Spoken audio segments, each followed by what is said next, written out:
अस्सलामुअलैकुम। आज की इस वीडियो में हमने जो है एनटीएस का पेपर एनटीएस ने पेपर लिया था एनटीडीसी का, वो फुल सॉल्व किया हुआ है इस वीडियो के अंदर, ठीक है, असिस्टेंट लाइनमैन का। और आपको पता है वो 10 अक्टूबर 2021 को हुआ था। हम पेपर देखते हैं जी, और उसका सोल्यूशन भी है डिटेल के साथ। क्वेश्चन नंबर 1 देखिए जी, multiply -9d² into -d² plus 5। तो इसको सॉल्व करके आपने करेक्ट ऑप्शन जो है वो सिलेक्ट करना था। तो उसका करेक्ट ऑप्शन था 9d² माइनस 45d।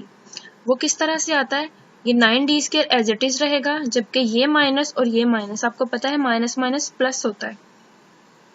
प्लस हम लिखेंगे नहीं यहाँ पे, लिखेंगे हम माइनस ही, ठीक है। प्लस होता है तो आपने क्या करना है, माइनस माइनस चूंकि प्लस होते हैं तो 9d का स्क्वायर जब इस d के स्क्वायर के साथ मल्टीप्लाई होगा तो ये एज इट इज d² आएगा, बिकॉज d² ऑलरेडी यहाँ पे पड़ा हुआ है। फिर उसके बाद क्या होगा, नेक्स्ट ये माइनस जो है इस प्लस के साथ होगा, माइनस प्लस माइनस होता है, ठीक है। 9 5 ज़ार 45 और ये d² है जबकि ये d है, तो एक d इसके साथ कट गया और जो रिमेनिंग d है वो यहाँ पे आ गया, ठीक है। तो ये 45d आ गया। ये आपने करेक्ट ऑप्शन जो है वो चूज करना था। क्वेश्चन नंबर 2 देखिए जी, find the value of p when p² is equal to 9। आपको पता है, यहाँ से ही देख लें, ये बेशक ना देखें, p का स्क्वायर लिया है तो इसका मतलब है 9 का भी हम कोई ऐसा स्क्वायर रूट लेंगे किसी डिजिट का कि 9 आ जाए। तो 3 का जब स्क्वायर रूट लेते हैं तो वो 9 बनता है, तो इसीलिए हमने p इज इक्वल टू 3² जो है वो करेक्ट आंसर है। Question number 3, solve for 5 - 2r greater than 1। इसका करेक्ट ऑप्शन है r इज इक्वल टू 2। कैसे है, -2r greater than 1 as it is हो गया और 5 को हम दूसरी तरफ ले गए, यहाँ पे वो पॉजिटिव है, दूसरी तरफ जाके वो नेगेटिव हो जाएगा। फिर -2r as it is greater than -4, 5 में से 1 माइनस किया तो -4 आता है, ठीक है।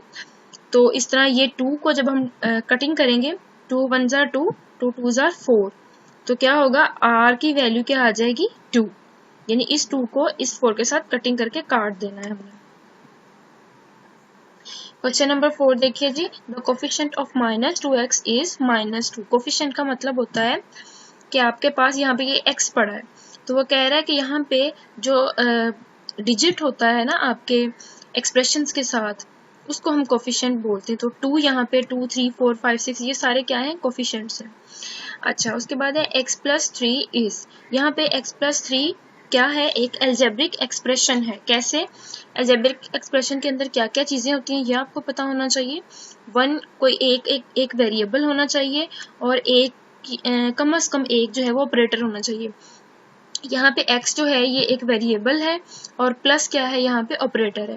तो जब भी किसी एल्जेब्रिक एक्सप्रेशन की हम बात करते हैं तो उसका मतलब ये होता है कोई एक वेरिएबल हो इक्वेशन के अंदर और कोई एक ऑपरेटर, यानी minus plus greater than less than multiply, ठीक है, इस तरह का कोई ऑपरेटर यूज किया हुआ हो, तो हम इस एक्सप्रेशन को एल्जेब्रिक एक्सप्रेशन कहते हैं।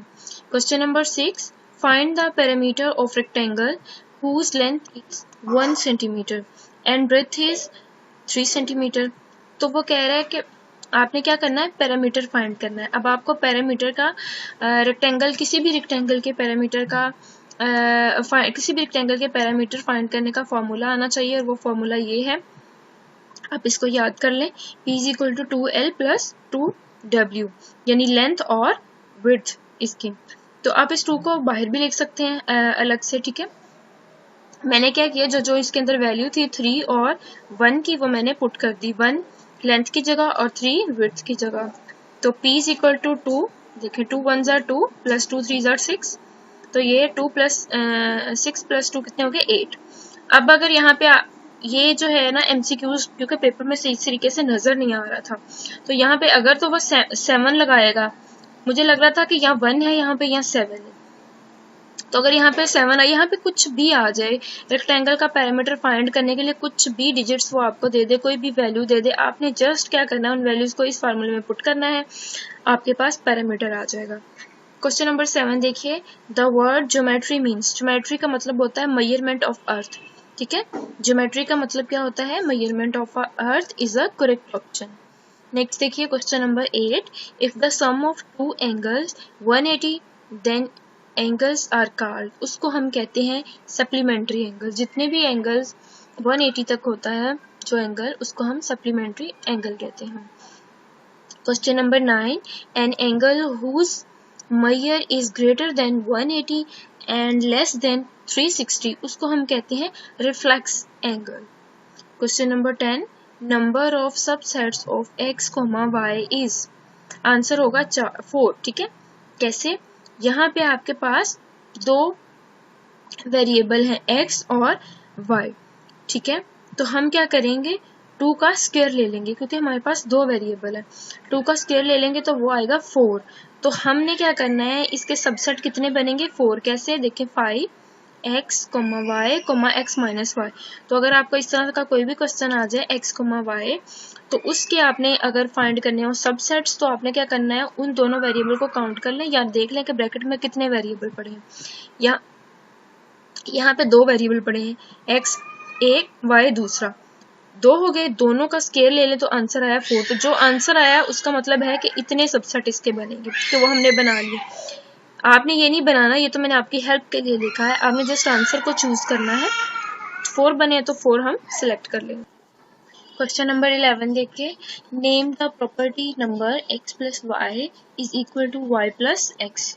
ठीक है, ये एक प्रॉपर्टी दी हुई है उन्होंने, ठीक है, कि ये दोनों चीजें जो हैं वो इक्वल हैं एक दूसरे की। तो जब दो या दो से ज्यादा दो चीजें जो हैं वो इक्वल होती हैं तो हम उनको क्या कहते हैं, कम्यूटेटिव प्रॉपर्टी ऑफ एडिशन। ये हम क्लास नंबर 1 से लेकर 1 नहीं बल्कि 4, 5 से लेकर 10th तक हम पढ़ते हैं। ये सारी प्रॉपर्टीज मैथ्स के अंदर होती हैं और आपको याद होंगी। क्वेश्चन नंबर 12 देखिए, if a process can be retraced in the backward direction by reversing the controlling factors it is called, तो हम इसको irreversible process कहते हैं और यही करेक्ट ऑप्शन है। मीन्स कि मैं आपको सोल्यूशन दे रही हूँ तो सोल्यूशन से यही बनता है कि मैं आपको बताऊं कि करेक्ट ऑप्शन कौन सा था जितने भी ऑप्शन थे उनमें से। और नेक्स्ट चलते हैं जी, क्वेश्चन नंबर 13 है, the potential difference between terminal of the battery in open circuit. जब कोई ओपन सर्किट होता है और उसके अंदर आप पोटेंशियल डिफरेंस बताते हैं टर्मिनल बैटरी का, ठीक है, उसमें वो कह रहा है कि जो उसका डिफरेंस सर्किट का जो पोटेंशियल डिफरेंस है वो 2.2 वोल्ट है when it is connected across a resistance of 5 omega. तो आप जो है the potential fall to 1.8 volt, what is the current of the battery. तो आपको जो है वो मैथमेटिकल क्वेश्चंस भी इसके आते होंगे, न्यूमेरिकल्स टाइप, ठीक है, उनकी प्रैक्टिस भी आपने की होगी। तो इस पेपर से जो जिन्होंने नेक्स्ट प्रिपेयर करना है उनके लिए ये है कि वो अपने आप को जो है वो न्यूमेरिकल सॉल्यूशंस के लिए भी प्रिपेयर करें। ठीक है, तो इसका करेक्ट ऑप्शन क्या है, 36 एम्पेयर। क्वेश्चन नंबर 14 है, what shunt resistance must be connected across A galvanometer of 50 omega, resistance which gives full scale deflection with 2.0 milliampere current so as the convert it into a meter of range 10.0 ampere। तो इसका 0.01 omega बनता है answer. Question number 15 देखिए, on the ground the gravitational force on satellite is W, what is the gravitational force on the satellite when at a higher rate r over 50 where r is the radius of the earth।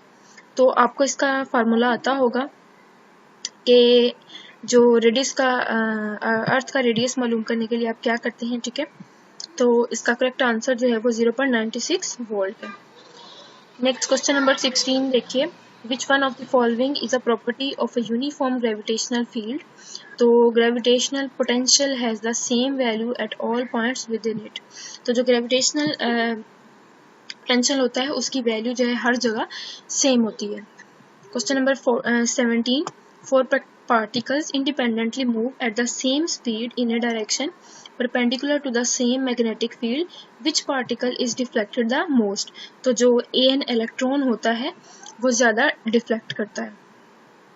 Question number 18. An object whose mass is 100 grams starts from rest and moves with constant acceleration of 20 centimeters per second square. At the end of 8 seconds, its momentum is in. तो इसका momentum जो था वो 16,000 correct option था जो आपने choose करना था उस पेपर में. Question number 19. Which of the following physical phenomenon cannot be described only by the wave theory of electromagnetic radiations? तो वो है photoelectric emission. Question number 20. Newton's third law concerns the forces of interaction between two bodies. Which of the following statements relating to the third law is not correct? दो forces equal तब होती हैं जब वो opposite होती हैं equilibrium. The two forces are equal and opposite, so the bodies are in equilibrium. ये इसका करेक्ट ऑप्शन था. अच्छा, एक और बात कहूँगी कि जब भी आपको इस तरह का पास्ट पेपर देखते हैं वो लोग जिन्होंने नेक्स्ट जो है अटेम्प्ट करना होता है पेपर, वो जब पेपर इस तरह का सॉल्व किया हुआ देखते हैं या उसकी प्रिपरेशन करते हैं तो उससे उनको ये अंदाज़ा लगा लेना चाहिए कि जो उन्होंने स्टडी किया हो, यानी जो उनके फील्ड थी उसमें वो किस किस टॉपिक से रिलेटेड जो है एमसीक्यूज पूछ रहा है. तो आप जो है उस टॉपिक को अच्छे से कवर किया करें, अच्छे से उस टॉपिक को प्रिपेयर किया करें, ताकि अगर उस टॉपिक में से कोई और एमसीक्यूज भी आ जाता है तो आपको उसका करेक्ट ऑप्शन चूज करने में प्रॉब्लम ना हो. तो इस पेपर को आप जैसे जैसे देख रहे हैं आपको आइडिया हो गया होगा कि किस तरह के टॉपिक से किस तरह का क्वेश्चन बन रहा है. तो आप उन टॉपिक को जरूर कवर कीजिएगा. Question number 21. A ball falls vertically and bounces on the ground. The following statements are about the force acting while the ball is in contact with the ground. Which statement is correct?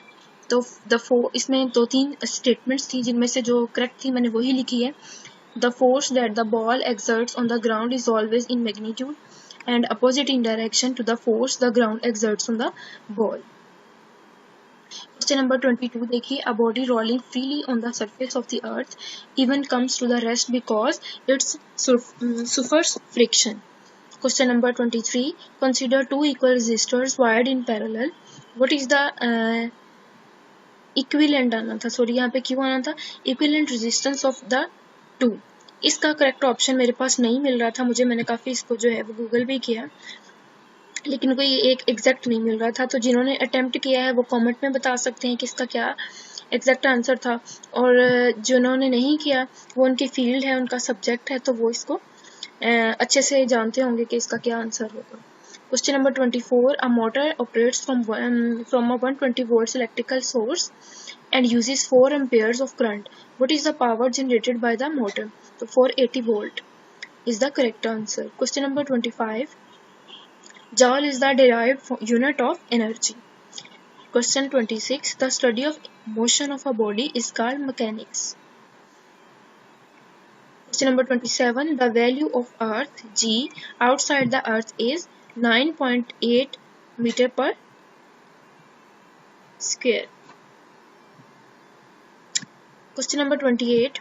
The acceleration of a body due to constant velocity is 0.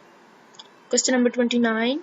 Materials that block flow of electrons are called insulators. ठीक है. Question number 30. Which one of the following material is conductors? तो इसमें option थे copper, silver, ये वो. तो silver जो था वो करेक्ट ऑप्शन था. यहाँ पे आपको ये क्वेश्चन इस तरह से भी आ सकता है कि किसी ऐसे मटेरियल का नाम बताएं जो कंडक्टर हो. ठीक है, या कुछ भी. मैं आगे एक और आपको MCQs आया हुआ है वो मैं बताती हूँ. उसमें भी यही था कि which one of the following, मैंने which one of the following काट दिया और सिर्फ क्वेश्चन लिख दिया. तो ये एग्जामिनर पे उस पर डिपेंड करता है कि वो किस तरह से क्वेश्चन को बनाता है. Question number 31. Dash may be used to reduce current flow and at the same time may act to lower voltage levels within circuits. तो वो resistors होते हैं.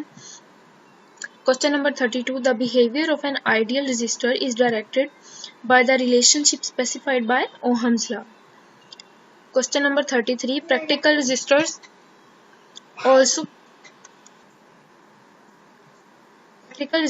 also have some inductance and capacitance. यहाँ पे inductance है तो यहाँ पे आगे कैपेसिटेंस आना है. ठीक है, ये वाला answer. Question number 34. A capacitor consists of two conductors separated by non-conductive region. 35. Diode is a component that conducts in one direction only. 36 what is the unit of measurement of inductance, inductance का जो unit होता है उसको हम Henry कहते हैं। Question number 37 the process of changing alternating current AC to direct current DC is called as rectification. Question 38 a transistor is a semiconductor component that can either be used as a switch or an amplifier. Question number 39 volt is the unit of measurement for the potential difference that causes of current of flow through a conductor. तो volt होता है। Question number 40 which one of the following is the type of transistors? BJT. Question 41 light emitting diode LED is a two lead semiconductor device. ठीक है, इसके अंदर दो Leeds होती हैं। Question number 42 dash are photo resistors are light sensitive variable resistors. 43 question देखिए which one of the following is not a factor affecting the resistance of a material pressure exerts by material on smooth surfaces. Unit of frequency hertz. यहाँ पे वो था कि which one of the following is the unit of frequency, तो मैंने which one of the following काट दिया, unit of frequency just पूछा, तो unit of frequency आपको जो है वो hertz होता है। Question number 45 never connect ohms meter on short circuits. ठीक है। Question number 46 always select maximum range of the current meter while measuring current unknown wire. 47 question देखिए the minimum voltage which can flow current in the human bodies, तो वो 70 से 80 volts तक होता है human bodies के अंदर। Question number 48 the minimum current which can get human in coma is 100 milli ampere. Question number 49 the average resistance of the human body is 1K या 1 kelvin. Question number 50 देखिए in electrical cables AWG stands for American Wire Gauge. Question number 51 for high current flow in electrical circuits one needs. तो इसका correct answer जो है आपने choose करना है। ये 4 ऑप्शंस थे जो पेपर के अंदर थे, तो मुझे जो है वो गुड कंडक्टर्स या फिर कॉपर जो है ये इन दोनों में से कोई एक लगा के सही है। ये 4 ऑप्शंस आप देख लीजिए क्या good conductors, thick conductors, silver या कॉपर, इनमें से कोई एक एक्सेप्ट आपका ऑप्शन होना चाहिए, आपने खुद चूज करना है। Question number 52 for the protection of electrical appliances fuses are widely used, the value of fuse is in amperes. The value of fuse current is chosen greater than the load current. A residual current devices RCD is widely. अब यहाँ पे 2 question बनते हैं, एक तो अगर वो आपको RCD दे दे और कहे कि इसका स्टैंड बताएं, तो आपने ये भी याद करना है अ रेजिडुअल करंट डिवाइसेस, ठीक है, is widely used in electrical circuits, वो फॉर शॉक सेफ्टी होता है, ठीक है, ताकि किसी को करंट ना लगे, उसकी सेफ्टी के लिए हम ये वाले डिवाइसेस इस्तेमाल करते हैं। Question number 55 in the electrical companies there must be fire safety to avoid danger. Commonly used equipment is fire extinguisher. Question 56 in case of electrical shock what kind of first aid should be provided to the person providing oxygen? Question 56 in case of electrical shock what kind of first aid should be provided to the person? तो हम सबसे पहले जो है वो oxygen provide करते हैं। ये था जी क्वेश्चन नंबर 56 से इस वीडियो के अंदर। तो आई होप सो कि आपको पसंद आया होगा ये वीडियो, ये आपको सॉल्व किया हुआ पेपर, ठीक है। बेसिकली मैं जो है लेक्चर्स अपलोड करती हूँ तो इसलिए निकल गया लेक्चर्स का। तो प्लीज़ लाइक कीजिए, शेयर कीजिए और सब्सक्राइब कीजिए, मेरे चैनल को सपोर्ट कीजिए। अल्लाह हाफिज़।